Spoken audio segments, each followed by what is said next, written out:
Hello, and thanks for using TickBoom, a free service that helps high school students with their math problems. Over the weekend, one of my students from face-to-face tutoring sent through a whole bunch of questions that he was struggling with.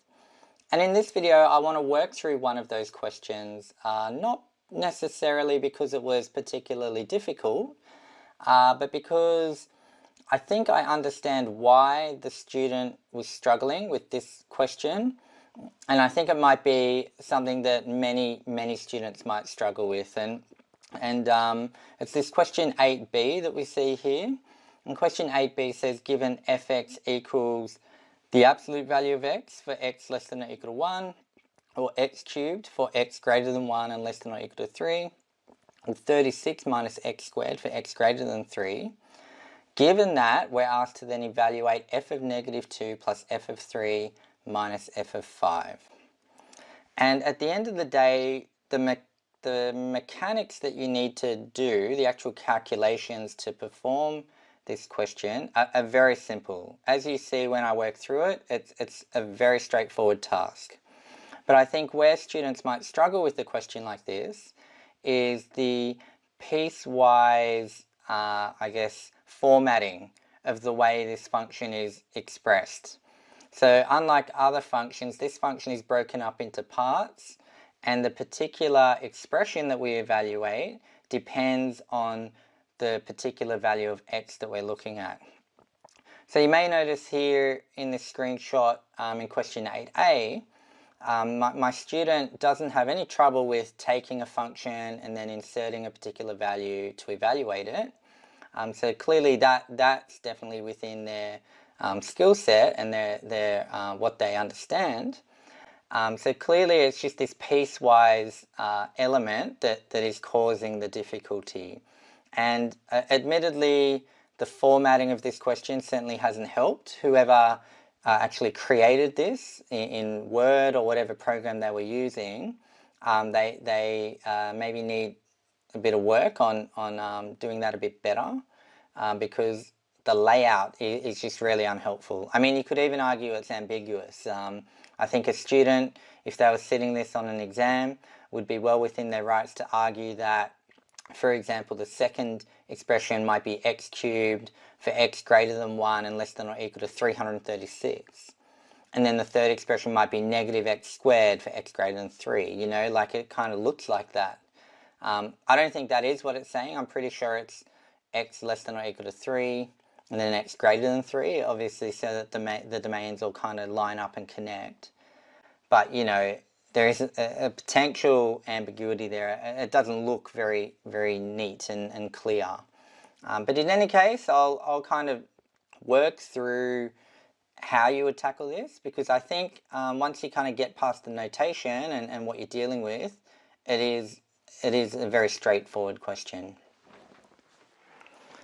So I think the first thing to do is to write up this function kind of in a format that's helpful. So we'll say we've got fx is equal to, and then I'll just use these kind of curly brackets to indicate all of the things I'm about to write make up this function.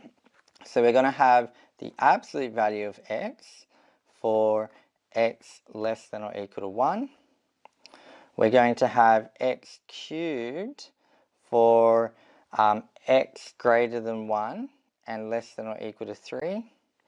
And then we're going to have 36 minus x squared for x greater than 3. So that's our function, and hopefully seeing it in this layout helps clarify what we're really dealing with. We've basically got 3 expressions, and each expression relates to a specific part of the domain. Now what we've been asked to do is evaluate f of negative 2 plus f of 3 minus f of 5. And as I mentioned, the actual mathematics you have to do to evaluate this is fairly straightforward. You just take your value that's inside the brackets, and wherever you see an x, you put that value.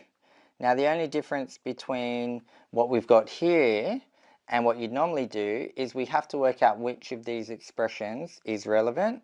And the way we do that is by looking at the various domains.